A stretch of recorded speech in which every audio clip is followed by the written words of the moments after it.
Что может быть лучше свежего домашнего хлеба? Вы, конечно же, заметили, что у меня очень много рецептов вкусных домашних выпечек.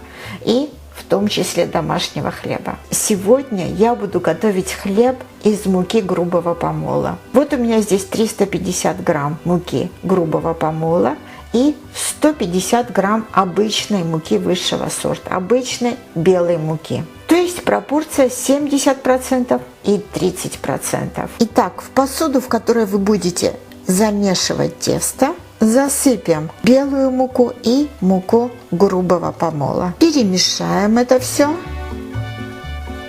Добавляем сюда 1 полную чайную ложку соли. Тоже вот так перемешаем. Полную столовую ложку патоки. Если у вас нет патоки, ничего страшного. Вы можете добавить обычный сахар. Но, конечно же, лучше будет с патокой. В чем особенность этого хлеба? В том, что он замешивается на очень маленьком количестве дрожжей. Посмотрите, какую малюсенькую порцию дрожжей я добавляю сюда. Перемешаем это все. Под конец добавляем 40 грамм мягкого сливочного масла. Осталось только замесить тесто. Замешиваем обязательно холодной водой. Вот здесь у меня 350 миллилитров холодной воды. И также хочу вам посоветовать, не добавляйте всю воду за один раз. Оставьте чуть-чуть, примерно 3/4 добавьте. Как я уже много раз говорила, мука всегда разная, и каждая мука требует разное количество воды. Итак, добавьте. Замесите, если понадобится, добавляйте еще. Тесто для этого хлеба не должно быть водянистое. В моем случае ясно видно, что воды недостаточно, добавляем еще.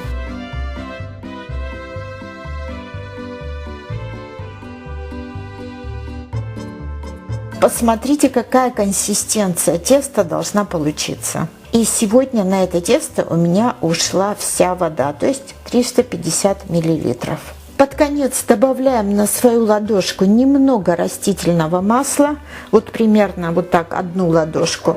И сверху вот так вот обработаем наше тесто растительным маслом. Накрываем пленкой наше тесто. Теперь оставляем это тесто в прохладном месте, но не в холодильнике, минимум на 8 часов, а еще лучше на целые сутки, чтобы это тесто медленно и хорошо дозрело. Прошло 20 часов, и посмотрите, как теперь тесто выглядит. Тесто медленно и очень хорошо поднялось. Посмотрите, как оно теперь выглядит. Когда мы замешиваем тесто с очень маленьким количеством дрожжей, хлеб получается намного вкуснее. Конечно же, нам нужно ждать дольше, но результат стоит усилий. Подготовим форму для выпечки хлеба. Слегка обмажем ее сливочным маслом. Чтобы получился хороший хлеб, очень важно брать форму правильного размера. Вот эта форма у меня размером 20 в длину, 10 сантиметров в ширину и в высоту 5 сантиметров. Или же она называется 900-граммовая форма. Пока отложим эту форму. Как вы видели, я обсыпала небольшим количеством муки стол.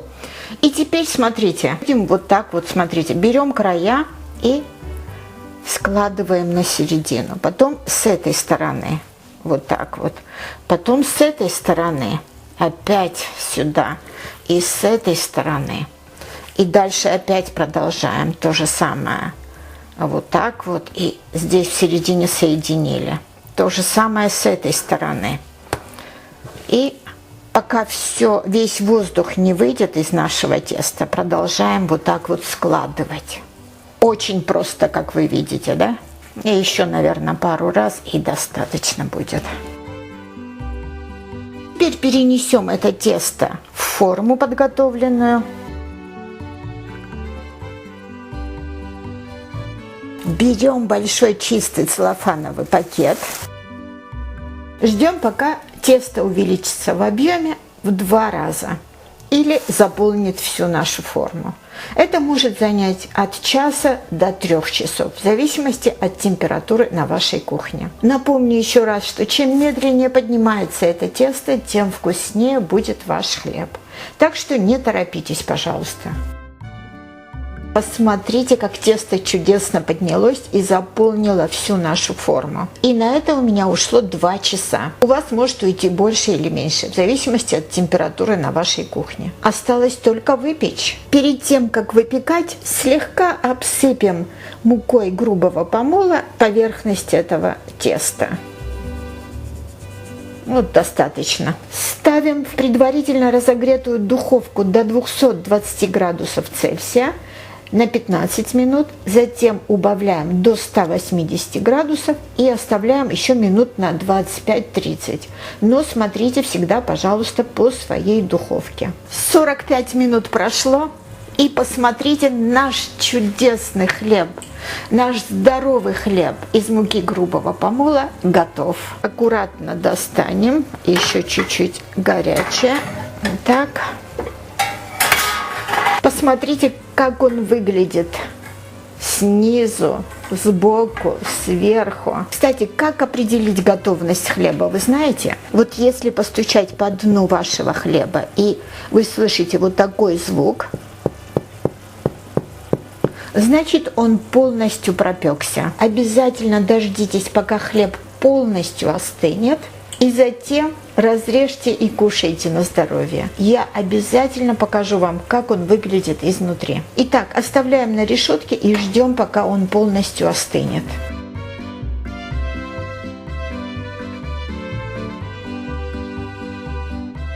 Спасибо вам за вашу поддержку, за подписку, за ваши комментарии. Я всегда внимательно их читаю и стараюсь по возможности ответить.